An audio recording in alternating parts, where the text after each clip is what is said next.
네, 우리는 지금까지 영적 성숙의 길에 대한 말씀을 우리가 함께 생각하면서 또 말씀을 나누었습니다. 여러 가지 영적 성숙의 길이 있었죠. 네, 혹시 다 기억나시나요? 네, 제가 한번 쭉 읽어보도록 하겠습니다. 네, 말씀에 대해서 우리가 함께 나누었고요. 또 그것을 순종하는 것, 또 성령님의 능력, 성령님에 대해서 우리 함께 나누었고, 또 기도, 그리고 또 섬김, 사랑, 그리고 우리 지난주에 함께 나누었던 예배까지 우리가 함께 나누었었습니다. 기억나시죠? 네. 네, 이러한 영적 성숙의 길들 우리가 이것은 하나하나가 사실은 다 하나님께서 우리에게 주신 복이라고 할 수 있습니다. 왜냐하면 이 모든 것들이 결국 우리의 신앙을 성숙하게끔 이끌어 주었기 때문이죠. 하나님께서 만약에 이런 도구들을 우리에게 주시지 않았더라면, 우리가 만약에 상상해 봅시다. 만약에 이런 도구를 우리에게 주시지 않았다면 우리는 아주 젖먹이 수준의, 그냥 초등학문에 머무는 수준의 신앙에 불과했을 것입니다. 근데 하나님께서 그냥 너희들은 영적 성숙해라 이렇게 명령만 하신 것이 아니라 그것을 위한 도구들, 그 영적 성숙의 길로 나아갈 수 있도록 인도해 주시는 그런 도구들을 우리에게 주셨기 때문에 우리가 이렇게 영적 성숙의 길로 나아갈 수 있게 된 것이죠. 그래서 우리에게 주신 정말 놀라운 복이다라고 고백할 수 있을 것입니다. 자, 오늘 영적 성숙의 길 9번째 주제를 다루는데 바로 증인의 삶, 전도에 대한 이야기를 여러분들과 함께 나누려고 합니다. 증인의 삶, 사실 이 전도에 대한 이야기를 한다고 보면 이것이 영적 성숙의 길인가라는 또 생각을 하게 됩니다. 우리는 보통 이제 전도를 이야기를 하면 교회에서 아주 중요한 사역이다, 이것은 중요한, 하나님 예수님께서 우리에게 주신 중요한 미션이다, 이런 생각은 우리가 흔히 하게 됩니다. 그런데 우리가 이것을 영적 성숙의 길이다라고 이야기하는 것은 좀 흔하게 듣지 못한 그런 이야기들이죠. 자, 과연 우리의 믿음의 성숙과 이 전도, 증인의 삶, 이것이 어떻게 연관지을 수 있을까요? 어떻게 그것을 우리가 영적 성숙의 길이라고 이야기할 수 있을까요? 첫째로 전도는 예수님을 닮아가는 모습이 되기에 영적 성숙의 길이 됩니다. 우리가 첫 시간에 나눴던 혹시 말씀 기억나시나요? 네, 영적 성숙에 나아가는 그 모습이 어떠한 모습인지를 말씀해 주셨는데요, 바로 예수님을 닮아가는 모습이다 라고 이야기를 했습니다. 그래서 우리가 앞에 다루었던 그 영적 성숙의 그 주제들, 길에 대한 주제들을 다 보면 그것이 하나같이 하나의 초점으로 가고 있습니다. 바로 예수님을 닮아가는 것에 그 초점이 맞춰져 있는 것이죠. 자, 그렇다면 전도는 어떠할까요? 전도는 예수님의 모습을 닮아가는 것일까요? 네, 당연합니다. 예수님의 사역을 묘사하는 많은 말씀에서 전도의 사역은 빼놓지 않고 나타납니다. 마태복음 11장 1절 말씀입니다. 예수께서 12제자에게 지시하기를 마치고 거기에서 떠나셔서 유대 사람들의 여러 고을에 가르치며 복음을 전하셨다. 가르치며 복음을 전하셨다라고 이렇게 말씀하죠.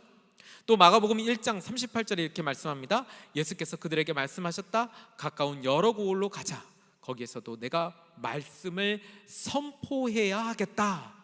나는 이 일을 하러 왔다.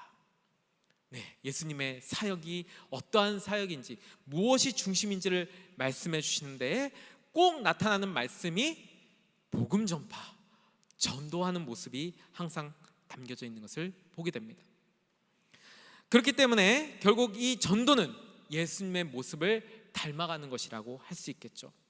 그리고 결국 이러한 이유로 인해서 전도는 바로 영적 성숙의 길이다라고 이야기할 수 있는 것입니다. 또 한 가지 우리가 알아야 될 점은 전도가 단지 그런 예수님의 외적인 사역의 모습을 닮아가는 것뿐만 아니라 그 안에 담겨져 있는 예수님의 마음을 또 닮아가는 길이라고 할 수 있습니다. 예수님의 전도의 목적은 무엇이었을까요? 저는 그것이 잘 나타나는 말씀이 바로 잃은 양의 비유라고 생각됩니다. 누가복음 15장에 나타나고 있는 말씀이죠. 양 100마리가 있었습니다. 그런데 그 중에 한 마리를 잃어버리게 되죠. 이 양주인은 그 잃어버린 양에 대한 안타까움, 그래서 그 양을 어떻게든지 찾으려고 애를 씁니다. 그리고 결국 그 양을 찾게 되었을 때 그 기쁨과 감격은 말할 수 없을 정도였습니다. 예수님은 바로 이 비유의 말씀을 통해서 잃은 양을 향한, 즉 잃어버린 영혼에 대한 아픔과 고통, 그리고 그 이면에 담겨져 있는 그들을 향한 애틋한 사랑의 마음을 나타내고자 하셨습니다. 바로 이것이 예수님의 전도의 목적이었던 것이죠. 사랑의 마음이 예수님의 전도의 목적이었습니다. 그렇다면 우리의 목적은 무엇입니까? 네, 동일하다고 할 수 있겠죠. 바로 한 영혼을 향한 사랑의 마음으로부터 비롯된다고 할 수 있습니다. 결국 전도를 통해서 우리는 그 예수님의 마음, 한 영혼을 향한 사랑의 마음을 닮아가게 되는 것입니다. 이처럼 전도는 외적으로 드러난 사역, 또 내적으로 예수님의 그 마음까지 닮아가는 모습이 됩니다. 그래서 이것이 단순히 그냥 중요한 사역, 교회 내에서 중요해야 될 중요한 미션 정도로만 보는 것이 아니라 그것에 더해 예수님을 닮아가며 그 닮아감을 통해 우리의 영적 성숙을 이루어갈 수 있게 하는 것이죠. 그렇게 예수님을 닮아가고자 한다면, 그렇게 우리가 영적 성숙의 길로 나아가고자 한다면 우리는 증인의 삶으로 전도하는 일을 게을리해서는 안 되는 것입니다. 두 번째로, 전도는 예수님의 명령이기에 영적 성숙의 길이 됩니다. 예수님께서 마지막 승천하시기 전에 우리에게 대위임령을 주십니다. 그것이 오늘 방금 우리가 함께 봉독했던 말씀인데요, 우리 함께 그 말씀 다시 한번 읽어보도록 하겠습니다. 그러므로 너희는 가서 모든 민족을 제자로 삼아서 아버지와 아들과 성령의 이름으로 세례를 주고 내가 너희에게 명령한 모든 것을 그들에게 가르쳐 지키게 하여라. 아멘. 네, 우리가 잘 아는 말씀입니다. 자, 이와 같은 예수님이 명령하시는 말씀, 제자들에게 무엇을 해라, 무엇은 하지 말라라고 했던 그 명령하는 말씀들의 목적, 왜 그런 말씀을 주셨는지 그 목적들을 찬찬히 살펴보면 사실 공통되는 하나의 이유가 있습니다. 그것이 무엇이냐면 바로 온전한 그리스도인으로서의 세워짐에 그 초점이 맞춰져 있습니다. 온전한 그리스도인으로서 세워짐. 예수님의 명령이 좀 많이 담겨져 있는 말씀이 마태복음 5, 6, 7장에 나와 있는 소위 우리가 산상수훈이라고 하는 말씀에 보면 예수님의 명령들이 굉장히 많이 나타나고 있습니다. 그곳에 보면 이제 무엇을 하라, 무엇을 하지 말라라는 말씀들이 나오는데, 이 말씀들을 하나하나 천천히 살펴보면 하나같이 믿음의 성숙을 이뤄가는 그 모습들에 대해서 말씀해주고 있는 것을 보게 됩니다. 제가 몇 가지 예를 들어보겠습니다. 마태복음 5장 16절 말씀입니다. 너희 빛을 사람에게 비추어서 그들이 너희 착한 행실을 보고 하늘에 계신 너희 아버지께 영광을 돌리게 하여라. 네, 영적 성숙을 이루어가는 모습이라고 할 수 있겠죠. 또 다른 예입니다. 너희는 먼저 하나님의 나라와 하나님의 의를 구하여라. 네, 역시 영적 성숙함을 이루어가는 모습입니다. 또 한 가지 예를 들어보겠습니다. 좁은 문으로 들어가거라. 멸망으로 이끄는 문은 넓고 그 길이 널찍하여서 그리로 들어가는 사람이 많다. 역시 영적 성숙을 나타내는 말씀입니다. 그러니까 결국 이러한 예수님의 명령들, 제자들에게 명하셨던 그 명령들의 중요한 목적이 성숙한 그리스도인의 세움에 있다라는 것을 이 말씀을 통해서 우리가 알 수 있는 것입니다. 그리고 바로 이런 관점에서 본다면 우리가 방금 함께 봉독했고 앞에서 말씀하셨던 그 마지막 명령, 대위임령 역시도 우리의 믿음의 성숙함을 위한 길이라는 어떤 결론을 낼 수 있는 것입니다. 단지 전도를 행하는 것 그 자체의 중요성만을 말씀하신 것이 아니라 우리가 전도에 대한 사명을 갖고 전도 사역을 해나감을 통해서 우리의 믿음에 성숙해 갈 수 있음을 예수님이 이 마지막 명령을 통해서 말씀하고 계신 것이죠. 전도가 주님의 명령이기에 전도는 바로 우리의 영적 성숙을 위한 중요한 길이 되는 것입니다. 자, 세 번째로 전도는 모든 영적 성숙의 길의 종합이다라는 점입니다. 우리는 흔히 이제 전도를 생각해 보면, 전도하는 거를 이렇게 생각해 보세요, 그림 그려 보세요 하면 보통 이렇게 밖에 나가서 이제 전도지를 사람들에게 나눠주고 전도 물품 나눠주는 것을 흔히 이렇게 그리게 됩니다. 자, 그런데 전도의 전 과정 하나하나를 곰곰이 생각해 보면 결국 그것만 전도라고 이야기할 수는 없습니다. 그러한 부분도 역시 전도가 맞습니다. 근데 일부분입니다. 사실 전도는 그 방식과 과정이 있어서 훨씬 더 넓고 훨씬 더 다양하다고 할 수 있습니다. 전도의 방식과 과정을 살펴보게 되면 우리가 앞서 보았던 그 영적 성숙의 길과 그 주제들과 다 연관되어 있다는 것을 우리가 보게 됩니다. 여러분, 전도를 처음 시작할 때 무엇을 먼저 시작해야 되죠? 사랑하는 마음이 있어야 됩니다. 네, 한 영혼에 대한 사랑의 마음이 없이 전도한다는 것은 사실 불가능합니다. 그렇죠?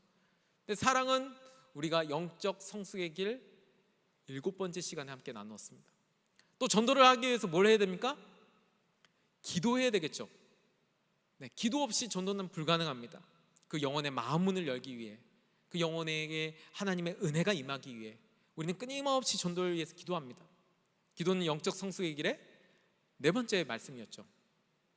또 전도를 위해서 무엇을 해야 될까요? 섬겨줘야 됩니다. 그 사람이 무엇이 필요한지, 그 사람에게 어떤 도움을 줄 수 있는지 우리는 끊임없이 또 섬겨줘야 되는 것이죠. 우리 섬김이라는 것은 또 6번째 말씀에서 우리가 함께 나눴던 말씀입니다. 뿐만 아니라 말씀, 순종, 성령, 예배, 이것이 다 전도의 과정 속에 포함되어 있습니다. 그 어느 것 하나라도 빠지게 된다면 우리는 올바른 전도를 할 수 없을 것입니다. 결국 전도는 모든 영적 성숙의 길의 종합이다라고 말할 수 있는 것이죠. 전도의 행함에 있어서 이 영적 성숙의 길 어느 하나라도 우리가 소홀히 한다면 우리는 올바른 전도 사역을 할 수 없을 것입니다. 전도의 삶, 증인의 삶을 살아간다는 것은 이처럼 모든 영적 성숙의 길을 따라 살아감을 의미하는 것이고, 자연히 우리는 전도함을 통해서 영적 성숙의 길로 나아갈 수 있게 되는 것입니다. 네, 바로 이 3가지 이유, 전도가 예수님을 닮아가는 모습이다, 전도가 우리의 영적 성숙으로 이끌어가는 예수님의 명령이다, 전도는 영적 성숙의 길의 종합이다 라는 바로 이 3가지 이유를 근거로 바로 전도는 영적 성숙의 길이 됨을 우리는 알 수 있게 되는 것입니다. 자, 그렇다면 우리는 전도를 해야 될까요? 말아야 될까요? 네, 당연히 해야 됩니다. 전도는 해도 되고 안 해도 되는 어떤 선택사항이 아니라 전도는 필수사항입니다. 우리의 영적 성숙을 위해서 필수적으로 해야 되는 일인 것이죠. 자, 그런데 전도하는 것이 쉽지는 않습니다. 누군가에게 복음을 전한다는 것, 말씀을 전한다는 것, 앞에 나와 있는 저도 사실은 그렇게 막 쉽게 누군가에게 전도한다는 것 쉽지 않은 일로 생각합니다. 게다가 또 요즘 같은 시대, 기독교에 대해서 호의적이지 못하죠. 반감이 굉장히 심한 이런 시대에 이 전도라는 것이 거의 불가능한 것처럼 우리가 생각되어지게 됩니다. 그래서 이런 오늘과 같은 전도의 말씀을 듣거나 또 우리가 전도를 해야 되는 상황들을 만나게 되면 그 상황들은 굉장히 부담스러운 상황이 되고, 특별히 지금 같은 시대에는 불가능한 것처럼 아예 단정짓게 되죠. 자, 그렇다면 이런 어려운 상황 속에서 과연 우리는 전도를 할 수 있는 것일까요? 전도해야 된다는 것은 우리 알겠는데 이 부담스러운 마음들을 어떻게 이겨나갈 수 있을까요? 자, 먼저 우리가 생각해야 될 것은 전도의 원동력은 사랑임을 우리는 기억해야 됩니다. 사랑의 마음. 앞에서 말씀드린 대로 전도를 생각하면 흔히 이 전도하는 행위에만 좀 집중되어 있습니다. 자, 이렇게 전도해야 되는 그 행위에만 집중되어 있다 보니까 사실 우리 가장 근본적인 질문을 좀 놓치는 경우가 있습니다. 그것이 무엇인가? 왜 전도해야 되는가입니다. 왜 전도해야 될까? 어떤 마음으로 전도해야 되는 것인가? 이것을 놓치고 전도를 하는 경우가 있는 것이죠. 그러다 보니까 우리한테는 그냥 일처럼 느껴지고 부담으로만 작용하게 되는 것입니다. 제가 이제 신방을 하거나 아니면 이제 종종 우리 성도님들 중에 저한테 기도 요청을 하시는 분들이 계십니다. 그때 간혹 이제 가족들을 위한 기도 제목 가운데 이제 가족분들, 믿지 않는 가족들을 위한 기도 제목을 저에게 주세요. 그러면 어떤 기도 제목을 주실까요? 네, 첫 번째 순위는 그 가족분이 교회에 나올 수 있게, 좀 믿음을 가질 수 있게 해달라는 기도 제목을 하십니다. 당연하겠죠. 제가 거꾸로 물어보겠습니다. 왜 그것이 첫 번째 기도 제목일까요? 다른 여러 가지 기도 제목 중에 그것이 첫 번째 기도 제목이 되고, 그렇게 가족분들이 교회 나왔으면 좋겠다고 생각하고 믿음 가졌으면 좋겠다고 생각하는데 왜 그렇게 하는 걸까요? 가족에 대한 사랑 때문에 그렇습니다. 사랑의 마음이 없으면 그런 기도 제목 구하지도 않을 겁니다. 사랑의 마음이 있으니까 제발 우리 가족 좀 믿게 해주세요.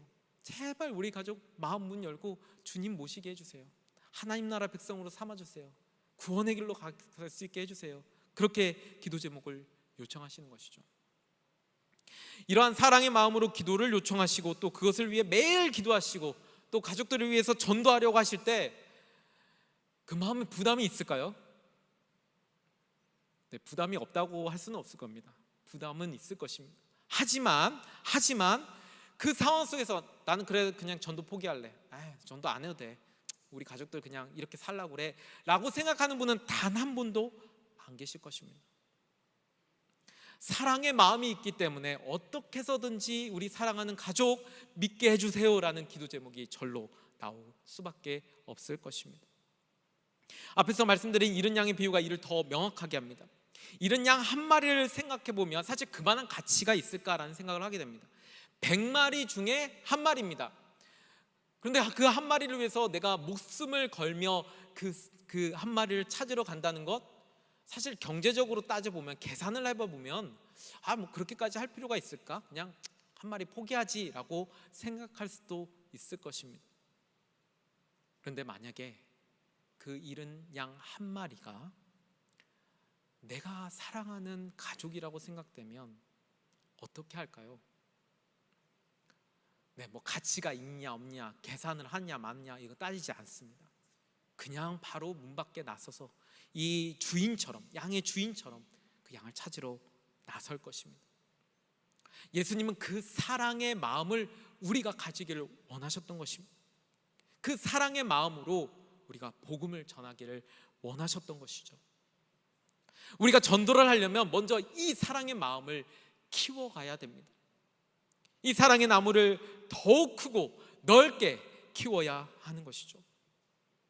여러분, 아무리 코로나의 비대면 상황이라 할지라도, 이 기독교에 대해서 호의적이 못하고 반감이 가득한 시대라 할지라도 사람들에게는 사랑이 필요합니다. 주님의 그 사랑을 경험케 해야 됩니다. 우리 주위를 사랑의 눈으로 한번 살펴봅시다. 사랑이 정말 필요한 사람들을 있는지를 한번 돌아봅시다.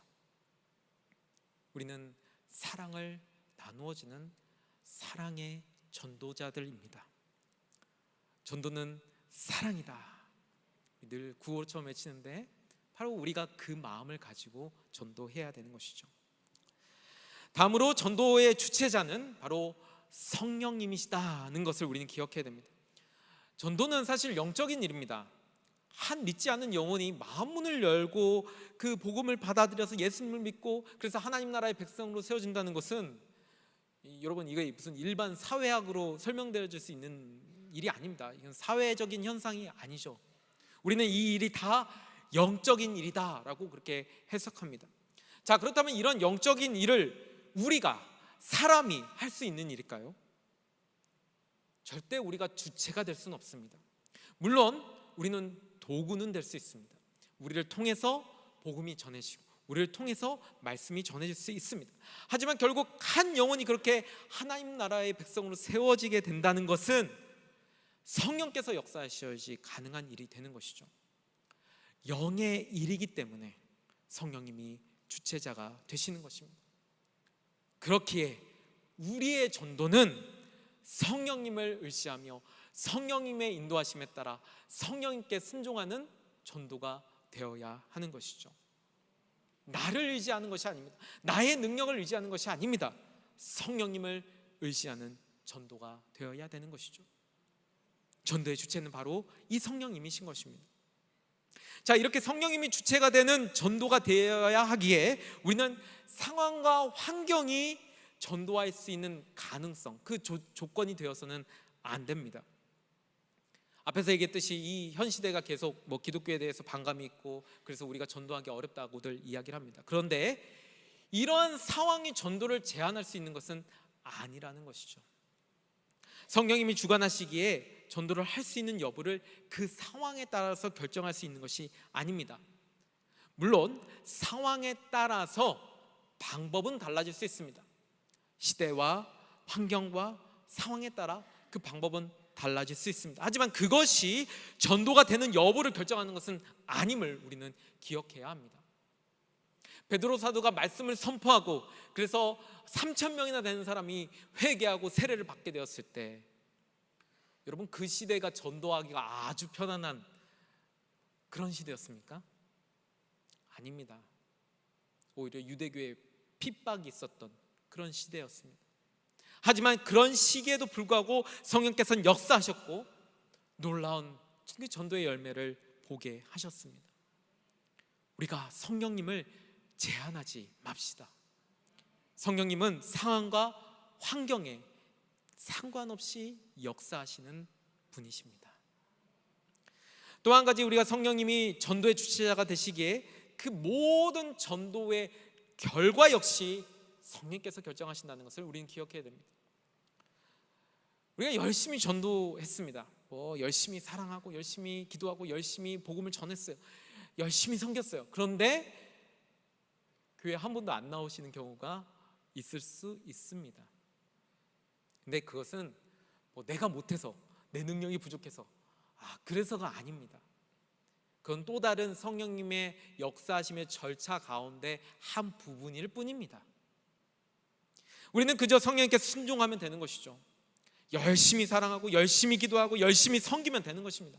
그것이 성령님이 우리를 도구 삼고자 할 때 우리의 최선의 모습이 되는 것입니다. 이렇듯 우리는 전도의 주체가 성령님이시라는 것을 기억하고 성령님께 맡기며 순종하는 전도가 되어야 됩니다. 상황과 환경이 어떻든지 간에 성령께서 역사하심을 우리가 기억하고 끝까지 인내함으로 전도해 나가야 될 것입니다. 결과가 어떻든지 간에 그것은 성령님의 역사하심이기에 그 결과마저도 성령님께 맡기고 우리는 끝까지 사랑하고 기도하며 섬겨야 하는 것이죠. 성령님이 전도의 주체자이십니다. 우리는 그분의 도구가 되는 것이죠. 마지막으로 우리의 삶이 사명자의 삶이 되어야 함을 우리는 기억해야 합니다. 결론적인 이야기라고 할 수 있는데요, 우리는 주님이 보내신 제자라는 사실을 잊지 말아야 됩니다. 오늘 우리 함께 봉독한 마태복음 28장 18절에서 20절 말씀은 단지 2000년 전에 있었던 함께 했던 그 제자들에게만 주신 말씀이 결코 아닙니다. 바로 그 이후에 주님을 믿고 따르게 한 모든 하나님 나라의 백성들, 우리까지 포함해서 다 그들에게 주신 말씀인 것이죠. 이 부담되는 것도 있습니다. 어려운 부분들도 당연히 있습니다. 하지만 우리는 알고 있습니다. 그 길로 가야 된다는 것을, 주님의 제자로서 그 길로 가야 된다는 것을 우리는 알고 있습니다. 우리가 바쁜 삶을 살아갑니다. 시간의 흐름이 엄청 빠르죠. 시간에 쫓기면서 살아갑니다. 그러다 보니까 우리의 정체성을 잃고 살아갈 때가 많이 있습니다. 바로 주님의 제자, 그 정체성을 잃고 살아가는 것이죠. 그러다 보니 우리가 사명자로서 어떠한 삶의 목적으로, 어떠한 삶의 목표로, 어떠한 삶의 방향으로 살아가야 되는지를 잃어버릴 때가 많이 있는 것입니다. 특히 이 코로나 시대 속에서 함께 모여 이렇게 예배드리지도 못하고 말씀 공부도 이렇게 딱 같이 모여서 이렇게 하면 너무 좋을 것 같고 막 속으로 또 모여서 막 같이 하고 이런 모임들이 되면 사실 좋을 텐데 그러지 못하다 보니까 더 그것을 잃어버린 때가 많이 있는 것 같습니다. 우리가 그 목적과 그 목표를, 그 방향을 잃지 말아야 합니다. 어느 곳에 있든지 어느 공동체에 속해 있든지 우리가 사명자임을 잃지 맙시다. 내가 사명자로서 부모의 역할을 하는 겁니다. 내가 사명자로서 직장인, 사업가가 되어야 되는 것입니다. 내가 사명자로서 성도가 되어야 하는 것이죠. 있는 그곳에서 전도자로서 사랑하고 기도하고 섬기는 삶이 되어야 하는 것입니다. 우리가 사명자로서의 그 정체성을 잃지 않고 주님이 나를 보내셨음에 대한 확신을 잃지 않고 언제나 어느 곳에서나 사명자의 삶을 살아갈 때 그 삶 자체가 바로 전도의 삶으로, 증인의 삶으로 변해갈 수 있을 것입니다. 전도는 그저 한 행에 불과한 것이 아닙니다. 전도는 바로 우리의 삶이 되어야 됩니다. 그럴 때 진정한 전도가 될 수 있는 것이죠. 코로나의 어려운 시대입니다. 다들 전도가 되지 않는 시대라고 얘기를 하죠. 하지만 여러분, 정말 전도가 안 될까요? 네, 아닙니다. 우리 교회에 새가족분들 계속 오시고 계십니다. 어떤 분들은 말씀 보시고 말씀 보고 은혜 받아서 교회 등록하는 분도 계십니다. 어떤 분들은 이 말씀 영상 누가 보내주셔서 그걸 보게 되는데 너무 은혜돼서 교회 등록했다라고 말씀하시는 분도 계시고요. 어떤 분들은 이 코로나의 어려운 상황 속에 저희가 도와드렸더니 또 그 사랑에 감격해서 감사해서 교회에 오신 분도 계십니다. 우리의 생각과 달리 전도는 지금도 계속 이루어지고 있습니다. 우리가 성령님을 제한하지 말고 끝까지 사명자의 삶을 살아가는 성도가 되어야 할 것입니다. 사랑의 마음을 품으십시오. 전도 대상자들을 위해서 계속 기도하십시오. 전도 대상자들을 위해 계속 말씀 영상도 보내주십시오. 전도 대상자들의 필요한 부분들, 힘들어하는 부분들 최대한 지원하고 섬겨주고 도와줍시다. 혹 교회에서 필요한 부분이 있다면 언제든지 말씀 주십시오. 저희가 지원해드리도록 하겠습니다.